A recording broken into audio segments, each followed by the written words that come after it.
saya bahas lagi berikutnya di modul ini ditekankan di kurikulum merdeka di pedoman yang tahun ini menekankan bahwa di kurikulum merdeka itu perencanaan pembelajaran itu terbagi dua, boleh dalam bentuk RPP, boleh dalam bentuk modul ajar. Nah, jadi Bapak Ibu jangan lagi berasumsi kurikulum merdeka itu harus modul ajar, ya. Kalau yang masih pakai RPP itu salah, jangan. RPP itu masih boleh karena perencanaan pembelajaran juga RPP. Malah kalau pakai RPP kita boleh pakai komponen minimum, yaitu hanya ada tujuan pembelajaran, langkah pembelajaran, dan asesmen pembelajaran atau penilaian. Jadi ada tiga itu udah jadi RPP selesai. Kalau modul ajar, komponennya minimumnya berisi tujuan, langkah, asesmen, serta media yang dapat membantu peserta didik dalam melaksanakan pembelajaran. Ya, medianya ini bisa materi, bisa lembar kerja siswa atau LKPD kalau sekarang tuh lembar kerja peserta didik. Nah, itu udah jadi modul ajar. Jadi kalau ada hal-hal yang seperti itu udah bisa gitu ya. Jadi tidak mesti harus pakai modul ajar, boleh pakai RPP. Lanjut Bu Pilah bawahnya. Ya, ini namanya background model ya. Nanti ini dijelaskan background model. Lanjut dulu bawahnya. Pilih ini. Background model itu backward design. Nah, dalam rencana pelajaran. Ini juga saya baru baca di pedoman 2024 ini. Di sini dia ibaratkan kita berjalan ya. Kita mulai dari tujuan pembelajaran. Dimulai dari tujuan pembelajaran. Bapak Ibu tujuan pembelajaran kan udah ada di ATP kan. Yang tadi satu, dua, deh kita alurkan itu. Anggaplah kita ambil tujuan pembelajaran satu, di alur satu itu tujuan pembelajaran udah ada. Kemudian langsung berpikir kita itu rupanya diajaknya berpikir langsung penilaiannya. Nah, kalau tujuan pembelajarannya, misalkan tadi siswa dapat membaca bilangan 1 sampai 20. Kira-kira Bapak Ibu sekarang bayangkan penilaiannya. Gimana Ibu mau buat soalnya, Bah? Mau buat penilaiannya itu seperti apa? Apakah Bapak Ibu mau buat berbentuk tertulis, atau mau buat secara lisan, atau unjuk kerja, atau bagaimana? Ah, Bapak Ibu pikirkan dulu penilaiannya mau macam mana untuk mengetahui anak dapat menguasai tujuan pembelajaran ini. Nah, jadi pola pikirnya di situ, di backward design ini. Jadi tujuan pembelajaran, kemudian Bapak Ibu diminta kenapa ke bawah, ke atas lagi, Bu bilang jauh.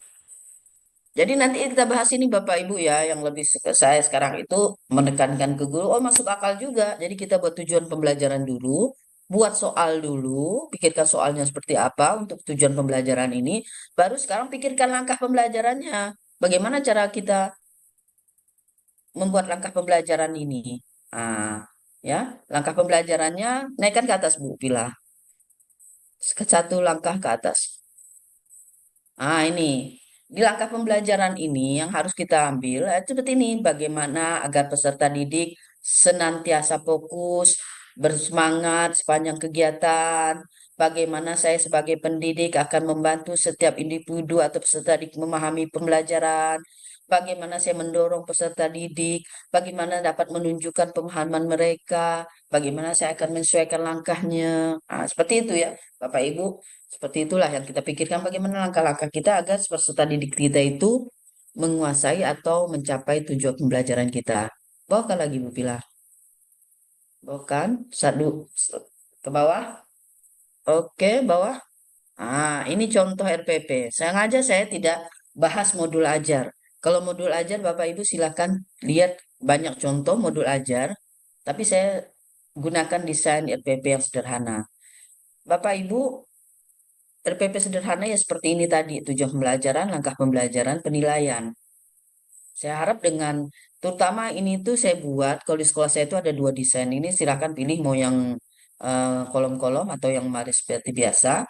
Kemudian ini tujuannya untuk Bapak Ibu guru kita yang tidak tahu komputer, senior-senior kita yang belum menguasai komputer kan. Kita tidak bisa juga paksakan mereka untuk seperti kita bisa harus pandai bisa komputer. Yang penting ini dikopikan, silahkan kasihkan ibu bapaknya, tuliskanlah apa yang diajarkan, apa soalnya. Jadi kan tujuan pembelajarannya sudah ada, soalnya apa yang dia berikan ke murid, kemudian pikirkan langkah pembelajarannya. Sederhana, yang penting bagi saya, menurut saya sih, yang penting itu dilakukan. Ya, kalau mau berubah kan 3M.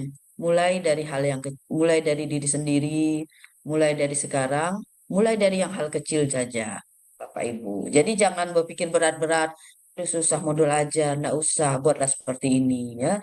Kalau buat sama seperti buat jurnal sebenarnya, jurnal atau agenda mengajar. Tapi kalau kita buat agenda mengajar, nggak ada RPP kan rugi juga. Nanti pengawas maunya RPP, maunya modul ajar. Nah, udah buat seperti ini saja, saya bilang ya, Bapak Ibu. Jadi sederhana, buatlah sebisa yang Bapak Ibu lakukan. Itu yang penting. Yang salah tuh kalau enggak buat. Kalau yang udah buat, mau salah itu enggak ada yang salah. RPP itu enggak ada yang salah ya. Ah, tinggal yang penting dibuat. Oke, lanjut.